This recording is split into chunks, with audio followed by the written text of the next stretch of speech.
పక్కింటి అబ్బాయి తరహా పాత్రలతో స్పెషల్ ఇమేజ్ తెచ్చుకున్న సిద్ధు జొన్నలగడ్డ ఈసారి జాక్ అనే స్పై యాక్షన్ కామెడీతో ప్రేక్షకుల ముందుకొచ్చాడు. బేబీ ఫేమ్ వైష్ణవి చైతన్య హీరోయిన్ గా నటించిన ఈ సినిమాకి బొమ్మరిల్లు భాస్కర్ దర్శకత్వం వహించారు. సీనియర్ ప్రొడ్యూసర్ బివిఎస్ఎన్ ప్రసాద్ నిర్మించిన ఈ సినిమా ఈ రోజే విడుదలైంది. మరి జాక్ ఎలా ఉందో ఈ రివ్యూలో చూద్దాం. చిన్నప్పటి నుంచే ఏదో కొత్తగా చేయాలనే తాపత్రయం ఉన్న యువకుడు పాబ్లో నెరెడో, కానీ అందరికీ తెలిసిన పేరు జాక్. క్రికెట్, ఫుట్బాల్, టెన్నిస్ ఏదైనా ఆట అంటే ప్రేమ, కానీ కోచ్లు చెప్పినట్టు ఆడాలంటే జాక్ ఒప్పుకోడు. దీంతో జాక్ దృష్టి దేశ సేవపై పడుతుంది. రాయ్ ఏజెంట్ కావాలనుకుంటాడు. పరీక్షలు రాసి ఇంటర్వ్యూలు ఫేస్ చేసి ఫలితాల కోసం ఎదురు చూస్తున్న జాక్ ఖాళీగా కూర్చోవడానికి ఒప్పుకోడు. దేశాన్ని రక్షించడమే లక్ష్యంగా తనదైన శైలిలో అన్అఫీషియల్ మిషన్స్ మొదలు పెడతాడు. ఆ సమయంలో దేశం ఓ తీవ్రమైన ప్రమాదంలో చిక్కుకుంటుంది. హైదరాబాద్ తో సహా 4 ప్రధాన నగరాలను లక్ష్యంగా చేసుకుని ఉగ్రవాదులు ఓ భారీ విధ్వంస కాండకు రెడీ అవుతారు. ఆ మిషన్ ను ఛేదించేందుకు రంగంలోకి దిగుతుంది. ఆ మిషన్ కి నాయకుడు మనోజ్. అయితే అఫీషియల్ గా రాలో లేనప్పటికీ అదే మిషన్ ని తన శైలిలో ఛేదించేందుకు జాక్ ముందడుగు వేస్తాడు. మరి జాక్ ఈ మిషన్ లో విజయవంతమయ్యాడా? అతడికి రాలో స్థానం దక్కిందా? మరోవైపు భానుమతి అలియాస్ అఫ్సాన్ క్యారెక్టర్ ఏంటి వంటివి తెలియాలంటే సినిమా చూడాల్సిందే. తల్లిని ఉగ్రవాద చర్యల వల్ల కోల్పోయిన ఓ యువకుడు బాల్యంలో ఎదురైన ఆత్మ గౌరవ సంఘటనలు అతడిని ఆక్రోశంతో ఎదిగేలా చేశాయి.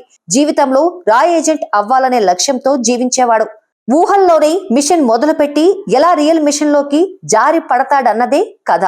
రా వంటి ప్రతిష్టాత్మక సంస్థను కథలో ఉపయోగించిన విధానం కొద్దిపాటి చర్చకు లోనవ్వచ్చు.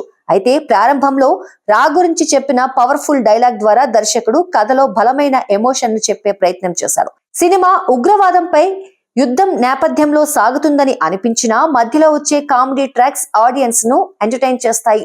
సిద్ధు జొన్నలగడ్డ తన మాస్ కామిక్ టైమింగ్ రెండింటిని మిక్స్ చేసే ప్రయత్నం చేశాడు. ఇది ఒక ఎక్స్పెరిమెంట్ లా అనిపించొచ్చు, కానీ అతని స్క్రీన్ ప్రెజెన్స్ ప్రేక్షకులను బాగానే ఎంగేజ్ చేస్తుంది.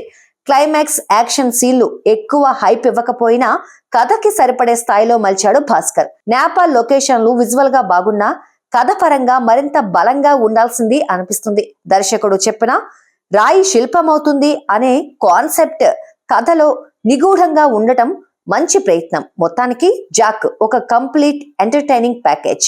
సినిమాలో ప్రధాన పాత్రలో కనిపించిన సిద్ధు జొన్నలగడ్డ ఎంతో ఈజ్ తో జాక్ క్యారెక్టర్ లో అలరించాడు. అయితే కొన్ని చోట్ల జాక్ క్యారెక్టర్ లో టిల్లు ఛాయలు కనిపిస్తాయి.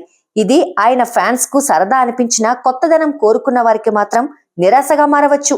హీరోయిన్ వైష్ణవి చైతన్యకు మంచి స్క్రీన్ టైం దక్కినా ఆమె పాత్ర భావోద్వేగాల కంటే గ్లామర్ ను ఆధారంగా వేసుకొని రాసినట్లు అనిపిస్తోంది. కొన్ని రొమాంటిక్ సీన్స్ లో ఆకట్టుకున్న ఆమె నటనకు పెద్దగా సవాళ్లు కనిపించలేదు.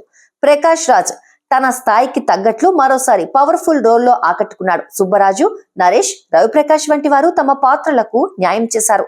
దర్శకుడు బొమ్మరిల్లు భాస్కర్ రాసిన కథలో కొత్తదనం తక్కువనే చెప్పాలి. అయితే కథనం ద్వారా ఆసక్తిని నిలబెట్టే ప్రయత్నం చేశాడు. సిద్ధు మార్క్ హ్యూమర్ కొన్ని చోట్ల పనిచేస్తుంది. సంగీతం విషయానికి వస్తే పాటలు, బ్యాక్గ్రౌండ్ స్కోర్ పర్వాలేదని అనిపిస్తాయి. శ్రీ వెంకటేశ్వర సినీ చిత్ర నిర్మాణ విలువలు బాగున్నాయి. చివరగా జాక్ కంప్లీట్ ఎంటర్టైనింగ్ ప్యాకేజ్.